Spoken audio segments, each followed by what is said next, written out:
Feliz sábado a cada uno de ustedes que nos ven y nos escuchan en sus hogares. Les damos una bienvenida al estudio de la palabra de Dios como lo hemos hecho todos estos sábados. El tema por el pastor Rubén Tenorio, mi esposo. Pero antes de que comencemos, queremos dar un fuerte abrazo de parte de Rubén y parte mía, como lo dábamos cuando nos reuníamos en la iglesia todos los sábados. Que este sea un abrazo fuerte, caluroso, con mucho amor y respeto para todos ustedes. A continuación vamos a tener un canto. Bueno, este canto, tal vez algunos lo conocemos, a nosotros no, pero es un canto muy bonito que nos habla de la esperanza que tenemos en Cristo Jesús, que un día vamos a estar unidos con Él. Amén.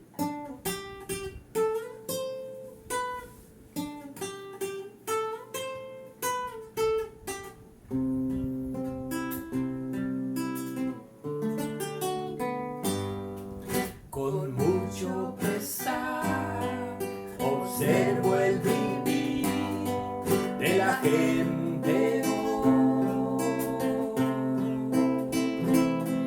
que dicen amarse, pero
Feliz sábado a cada uno de ustedes, hermanos, hermanas, amigos que nos escuchan. Nos sentimos muy felices cada sábado de compartir el canto con ustedes. Cada sábado tratamos de cantar un nuevo canto. Le agradezco a mi esposa Rosalba que se une y hacemos el esfuerzo de aprenderlo de la mejor manera. Y seguimos adelante con el tema de la salvación. Yo creo que no hay tema más importante en esta vida. No hay propósito, no hay motivo, no hay razón para esta vida si no existe la salvación. Pero gracias a Dios por la salvación en Cristo Jesús. Y nuevamente continuamos hablando acerca de la elección. Aquellos que han sido elegidos, que han sido predestinados por Dios para cumplir su propósito. Y estamos hablando de unos personajes más interesantes del Antiguo Testamento, que es la predestinación del rey Ciro de Persia. La semana pasada vimos cómo Ciro fue predestinado. Pero antes de ser predestinado, Ciro estuvo en la presencia de Dios. Dios lo conoció desde antes que él naciera. De acuerdo a lo que vimos en Isaías capítulo 44 y capítulo 45. Y Dios lo predestinó.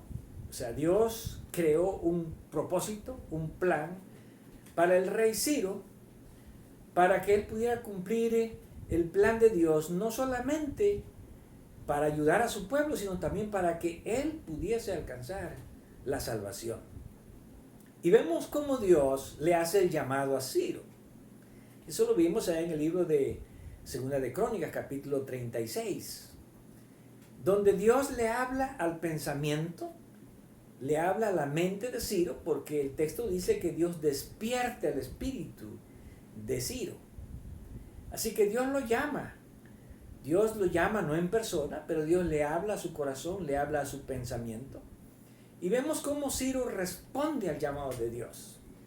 Él hace una buena elección, porque Ciro mismo dice que Dios le ha pedido, Dios lo ha elegido para que él reconstruya la ciudad de Jerusalén y le construya un templo.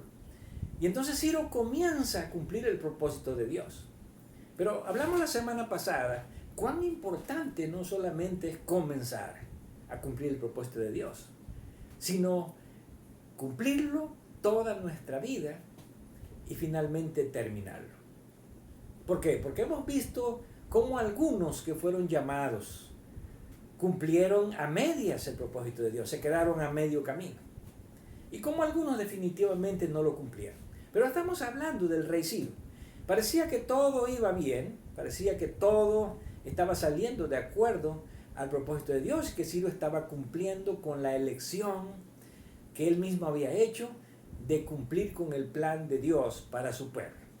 Y vimos en el libro de Esdras, en el capítulo 1, vamos al libro de Esdras, capítulo 1, cómo en el primer año de Ciro se empieza a cumplir el propósito de Dios para su pueblo. Y vimos también cómo Ciro fue motivado a cumplir ese plan de Dios. Y tenemos aquí el Esdras capítulo 1, versículo 1, que dice: en el primer año de Ciro, rey de Persia, para que se cumpliese la palabra de Jehová por boca de Jeremías, despertó Jehová el espíritu de Ciro, rey de Persia. Ahí está el llamado, el cual hizo pregonar de palabra y también por escrito por todo su reino, diciendo: así ha dicho Ciro, rey de Persia, Jehová, el Dios de los cielos, me ha dado todos los reinos de la tierra y me ha mandado que le edifique casa en Jerusalén, que está en Judá. Quien haya entre vosotros de su pueblo, sea Dios con él, y suba a Jerusalén, que está en Judá, y edifique la casa de Jehová de Israel.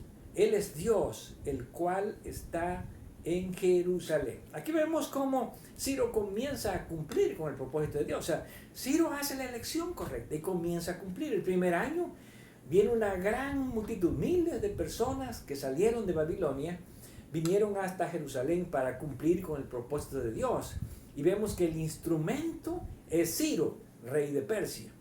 El segundo año, las cosas están bien. Cuando vamos al capítulo 3, versículo 8, encontramos que en el segundo año de su venida a la casa de Dios en Jerusalén, en el mes segundo, comenzaron Zorobabel, hijo de Salatiel, Jesúa, hijo de Josadac, y los otros sus hermanos, los sacerdotes y los levitas, y todos los que habían venido de la cautividad a Jerusalén, y pusieron a los levitas de 20 años arriba para que activasen la obra de la casa de Jehová. Aquí podemos ver algo interesante. Y esto que podemos ver es que hay un cumplimiento múltiple del propósito de Dios. Cuando Dios tiene un propósito, Dios no siempre elige a una sola persona. Dios involucra a muchas personas en un propósito. Y en este caso, vemos que Ciro fue el primer involucrado, el primer predestinado. Pero ahí habían más personas que también para las cuales Dios tenía un propósito, aunque no se escribe aquí, pero Dios lo sabía. Y entre esas personas están todas las personas que salieron de la cautividad de Babilonia para venir a reconstruir la ciudad de Jerusalén. Todas estaban cumpliendo con el propósito de Dios. Y entre los dirigentes que Dios eligió estaba Zorobabel, que era el gobernante, el líder del pueblo que venía. Y también encontramos al sumo sacerdote Josué, que era el líder espiritual de todo este pueblo. Así que Dios le había dado a cada persona una tarea distinta. Ahí también estaban los sacerdotes, estaban los levitas. En otras palabras, cuando Dios desea cumplir un plan, un propósito, Dios no solamente utiliza a una persona. Dios está utilizando a miles de personas, pero entre ellas se distinguen los dirigentes, que son los que llevan adelante al pueblo para cumplir con el propósito de Dios. Sin embargo, al enemigo no le gusta que los propósitos de Dios se cumplan. Y aquí vemos cómo en el capítulo 4 comienzan los problemas para que se cumpla el propósito de Dios. ¿Quiénes fueron?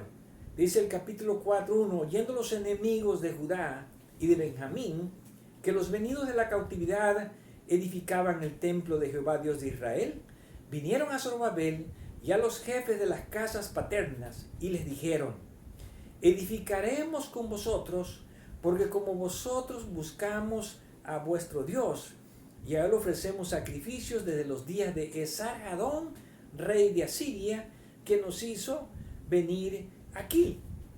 Aparentemente, a veces hay personas que parece que están dispuestas y que pueden ayudar a hacer la obra de Dios. Pero desgraciadamente no todas las personas tienen buenos motivos para cumplir los propósitos de Dios. Y aquí encontramos que la primera frase que aparece en el capítulo 4 es que estos eran enemigos. En otras palabras, si eran enemigos, no tenían buenos propósitos al querer ayudar a construir la casa de Dios. Entonces esto significa que ellos estaban tratando más bien de estorbar el progreso de la casa de Dios, involucrándose con el pueblo de Dios y sin duda influenciándolos para que el propósito de Dios no se cumpliera. Sin embargo, los dirigentes de Israel, los líderes espirituales, descubrieron que estas personas realmente no estaban tratando de cumplir con el propósito de Dios, sino que eran sus enemigos y estaban tratando de estorbar el propósito de Dios. Por eso vemos aquí las respuestas de ellos. Zorobabel, Jesúa y los demás jefes de casas paternas de Israel dijeron: no nos conviene edificar con vosotros casa a vuestro Dios, sino que nosotros solos la edificaremos a Jehová, Dios de Israel, como nos mandó el rey Ciro, rey de Persia. Aquí tenemos una declaración donde los líderes espirituales le dicen a estas personas que habían venido: no nos conviene a nosotros que edifiquemos con ustedes la casa de nuestro Dios. Ahora, ¿por qué no les convenía? Bueno, alguien podría decir, era una oportunidad para que estas personas que también adoraban a Dios se unieran ellos con este pueblo, y entonces era una manera como de evangelizarlos y que ellos también participaran. Pero vemos que ellos no eran amigos, como dice aquí, ellos eran enemigos. Ahora, ¿por qué a ellos no les convenía que estas personas, que después vamos a identificar como los samaritanos, se unieran en el propósito que Dios tenía para edificar la casa? Y vamos a ver un poquito quiénes eran estas personas que estaban tratando de ayudar al pueblo de Israel en la construcción en la construcción para edificar el templo de Dios. Y encontramos aquí, ¿verdad? Cuando vamos al libro de Segunda de Reyes, y vamos a leer en el capítulo 17, que nosotros encontramos aquí el contexto de quiénes eran estas personas. Bueno, después de que la ciudad de Samaria cayó, que era parte del reino del norte, el rey de Asiria, que había conquistado a estas personas, él trajo gente que no eran del pueblo de Israel. Ahora, habían quedado allí muchas personas que eran del pueblo de Dios. Pero recordemos que estas personas, aunque quedaron allí, Dios había ordenado la destrucción de Samaria, Dios había permitido la destrucción de Samaria, porque estas personas eran infieles a Dios y eran idólatras. Las personas que vinieron para poblar las tierras de Israel, donde los cautivos habían sido llevados por el rey de Asiria, encontramos el siguiente contexto. Segunda Reyes capítulo 17, 24. Y trajo el rey de Asiria gente de Babilonia, de Cuta, de Aba, de Amat y de Sepharvaim, y los puso en las ciudades de Samaria en lugar de los hijos de Israel, y poseyeron a Samaria y habitaron en sus ciudades. Aquí vemos que esta gente venía de la región de Mesopotamia. Estas personas eran paganos, pero habían sido enviados por el rey para que poblaran. Y entonces se unieron con los que habían quedado allí en la tierra. Pero ¿qué sucedió? Dice aquí el versículo 25 algo interesante, que aconteció al principio, cuando comenzaron a habitar allí, que no temiendo ellos a Jehová, Jehová envió contra ellos leones que los mataban. Es interesante esta declaración. ¿Por qué? Porque ellos no tenían temor de Dios. Bueno, porque no conocían a Dios. Pero entonces había leones que los mataban. Aquí dice que Dios los envió. Bueno, hemos aprendido que Dios no necesariamente envía a los leones. Simplemente que Dios, cuando uno tiene la protección de Dios, pues entonces uno está expuesto a cualquier peligro o cualquier mal. Entonces estos hombres estaban expuestos a los leones. Sin duda que a causa de que la gente se había ido, pues los leones crecieron y entonces comenzaron a matar a estas personas. Esto preocupó a estas personas y les dijeron pues al rey de Asiria, dice el versículo 26, las gentes que tú trasladaste y pusiste en las ciudades de Samaria no conocen la ley del Dios de aquella tierra. Y él ha echado leones en medio de ellos, y aquí que los leones los matan porque no conocen la ley del Dios de la tierra. Y el rey de Asiria mandó diciendo, llevad allí algunos de los sacerdotes que trajisteis de allá, y vaya y habite allí, y les enseñe la ley del Dios del país. Y vino uno de los sacerdotes que habían llevado cautivo de Samaria, y habitó en Betel, y les enseñó cómo habían de temer a Jehová. Bueno, hasta aquí parece que el relato se ve bien. ¿Por qué? Porque el rey de Asiria entendió que los leones estaban matando a estas personas porque ellos no tenían temor de Jehová, temor de Dios. Y porque no conocían la ley de Dios, no conocían los mandamientos de Dios. Entonces, la idea que tuvo el rey de Asiria fue, bueno, tomen un sacerdote de los que han sido traídos cautivos y envíenlos para que él les enseñe la ley de Dios. Así que vino un sacerdote para enseñarles cómo debían de temer a Dios. Sin embargo, el problema aquí que viene enseguida es un problema que no solamente se generó en aquellos tiempos, sino que se ha generado también en nuestros días. ¿Por qué? Porque estas personas sí querían conocer a Dios, pero había un problema. ¿Cuál era el problema? Dice aquí en el versículo 29, pero cada nación se hizo sus dioses y los pusieron en los templos de los lugares altos que habían hecho los de Samaria, cada nación en su ciudad donde habitaba. Los de Babilonia hicieron a Sucot Benot, los de Cuta hicieron a Nergal, los de Amat hicieron a Sima, los hebeos hicieron a Nibas y a Tartac, los de Sefarbaim quemaban sus hijos en el fuego para adorar a Dramelec y a Anamelec, dioses de Sefarbaim. Temían a Jehová e hicieron del bajo pueblo sacerdotes en los lugares altos, que sacrificaban para ellos en los templos de los lugares altos. Temían a Jehová y honraban a sus dioses según las costumbres de las naciones donde habían sido trasladados. Aquí encontramos un problema grave con esta gente. Recuerda que estamos viendo a la gente que estaba tratando de ayudar a construir el templo. Y el problema grave que ellos tenían era que ellos no solamente querían servir a Dios, sino que querían servir a Dios y también querían servir a sus dioses. Así que ellos querían tener a Dios, pero también querían tener sus dioses. En otras palabras, ellos no querían abandonar sus dioses, no querían abandonar sus costumbres paganas. Así que hicieron la decisión, bueno, vamos a honrar a Dios, vamos a temer a Dios, pero también vamos a tener nuestros dioses. Ahora, ¿se puede servir a Dios de esa manera? Bueno, recordamos las palabras de Jesús, allá en Mateo capítulo 6. No se puede servir a dos señores. O nosotros servimos a Dios o servimos a otros dioses. En otras palabras, Dios no comparte con otros dioses su honra, su gloria, porque Dios es único y porque Dios es el único Dios que tiene que ser reconocido. Ahora, este fenómeno que encontramos aquí en este tiempo, tal vez lo podemos encontrar hoy día también.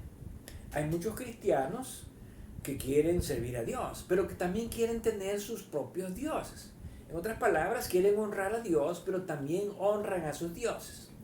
Entonces, ¿será que de esa manera se sirve realmente a Dios? ¿O puede Dios recibir la adoración, el temor de personas que le sirven a Él, pero que también están sirviendo a otros dioses? Bueno, vamos a seguir con el relato. Y dice el versículo 34, hasta hoy hacen como antes, ni temen a Jehová, ni guardan sus estatutos, ni sus ordenanzas, ni hacen según la ley y los mandamientos que prescribió Jehová a los hijos de Israel, el cual puso el nombre de Israel, con los cuales Jehová había hecho pacto y les mandó diciendo, no temeréis a otros dioses, ni le adoraréis, ni le serviréis, ni le haréis sacrificio. Así que, ¿cuál es la declaración que hace la Escritura? Bueno, que realmente mientras las personas sirvan a otros dioses, no están sirviendo a Dios, no están temiendo a Dios, no están honrando a Dios. Aunque ellos digan que lo honren, aunque le hagan servicio, aunque les hagan culto, aunque les hagan templos a Dios, si se honra a otros dioses, aquí dice, no se puede honrar a Dios, no se está temiendo a Dios. Y entonces sigue el relato diciendo, dice ahora el versículo 40, pero ellos no escucharon, antes hicieron según su costumbre antigua. Así que Dios los amonestó y Dios les ordenó que dejaran a sus dioses. Y Dios les ordenó que obedecieran a Dios y guardaran sus leyes y sus mandamientos. Pero aquí vemos la respuesta. ¿Cuál es? Dice, ellos no escucharon, antes hicieron según su costumbre. Ahora, qué interesante que a veces la costumbre es más fuerte que nuestra adoración a Dios. Las costumbres. Vemos que muchos cristianos quieren aceptar a Dios, quieren aceptar el cristianismo sin dejar sus costumbres. Y por eso vemos que a menudo en la iglesia donde se adora a Dios hay costumbres paganas, donde se está adorando a deidades o a dioses paganos. Pero Dios les dio a conocer a estas personas que esa no era su voluntad. Dios les dio a conocer que ellos debían solamente servir a Dios. Pero lo que aquí encontramos es que ellos no quisieron escuchar a Dios. ¿Por qué? Porque sus costumbres eran muy fuertes y ellos no querían abandonarlas para servir a Dios. Y dice el versículo 41, así temieron a Jehová aquellas gentes y al mismo tiempo sirvieron a sus ídolos y también sus hijos y sus nietos, según como hicieron sus padres, así hacen hasta el día de hoy. Bueno, al final ellos se quedaron con lo que ellos querían. Ellos temían a Dios, como ya vimos, pero realmente ni le estaban temiendo, pero también servían a sus dioses. Ahora, estas son las personas que cuando se unieron llegaron a formar lo que conocemos como el pueblo de los samaritanos. Y estas son las personas que querían unirse al pueblo de Dios para ayudarles a construir el templo. Ahora entendemos por qué dice allí en el capítulo 4 de Esdras que a ellos les dijeron, no nos conviene. ¿Por qué no nos conviene? Porque ellos servían a Dios, pero a la vez estaban adorando a otros dioses. Y cuando ellos se unieran, iban a traer esas costumbres paganas al pueblo de Israel, e indudablemente iban a corromper la adoración verdadera a Dios, y con eso iban a frustrar el plan de Dios. Así que el enemigo los estaba usando para que ellos, al entrar a ayudar, realmente introdujeran la falsa religión que ellos tenían, que aparentemente ellos dicen, nosotros desde los días de Sarhadón, rey de Asiria, que nos trajo, nosotros hemos temido a Dios. Pero ya vimos que realmente no lo adoraban, no lo temían, y por lo tanto estas personas no estaban cumpliendo con el propósito de Dios. Ahora, ¿qué aprendemos de todo esto? Una lección muy importante. La primera es que estas personas que vinieron de Babilonia para cumplir con el propósito de Dios estaban tratando de seguir la adoración verdadera. En segundo lugar, encontramos que al enemigo no le gusta la adoración verdadera. Y entonces él incitó a estas personas para que vinieran aparentemente a ayudar, pero realmente ellos venían a estorbar y a corromper la verdadera religión. ¿Por qué? Porque venían con sus costumbres paganas. ¿Qué aprendemos? También aprendemos que el pueblo de Dios pudo descubrir el verdadero plan que había detrás de ellos. Ellos no podían aceptar que una religión que aparentemente era verdadera, pero que realmente era falsa, se uniese con ellos para cumplir el propósito de Dios. Bueno, hasta aquí las cosas parecen estar bien. Pero vamos a ver cómo aún cuando todo parece estar bien, el propósito de Dios parece que está llegando a una escala, a un punto donde se va a frustrar. ¿Qué es lo que viene a frustrar el propósito de Dios? Bueno, eso lo vamos a ver en nuestra próxima exposición. Pero por ahora aprendemos estas 3 lecciones importantes. ¿Cuáles son? Cuando nosotros nos comprometemos con Dios, nos comprometemos solamente con Dios, no con nuestras costumbres ni con nuestros dioses. Cuando nosotros tratamos de servir a Dios, nosotros no vamos a aceptar que se introduzcan costumbres idólatras o paganas dentro de la religión verdadera. Y en tercer lugar, aunque algunas personas parecen que quieren ayudarnos, Dios nos puede ayudar a descubrir los verdaderos propósitos. Y no podemos aceptar ni unirnos con personas que no quieren escuchar a Dios ni quieren aceptar la adoración verdadera de Dios. Que Dios nos ayude y recordemos que estamos en la elección y viendo cómo Dios quiere cumplir su propósito a través del rey Ciro, a través de los líderes religiosos de Israel y a través de todo el pueblo, los miles que vinieron.